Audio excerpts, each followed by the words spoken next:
السلام علیکم ناظرین۔ مریم نواز سوئٹزرلینڈ کے شہر جنیوا گئیں اور ان کے چہرے پہ آپ نے ویڈیوز میں دیکھا ہوگا کہ ان کے چہرے پہ وائٹ کلر کی کوئی چیز لگی تھی، جیسے کہ کوئی کریم یا کیمیکل یا ماسک لگا ہو۔ تو اس پہ سینئر اور کریڈیبل صحافی ہیں پاکستان کے شاہد اسلم صاحب، انہوں نے یہ خبر دی ہے کہ مریم نواز کو کینسر ہو گیا ہے۔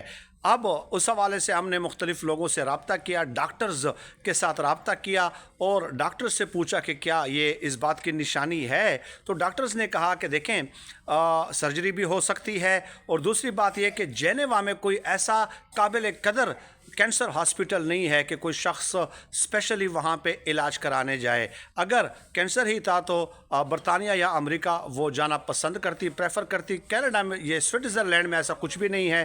شاہد اسلم صاحب کی میں قدر کرتا ہوں، لیکن انہیں جس سورس نے بھی یہ خبر دی ہے یہ غلط دی۔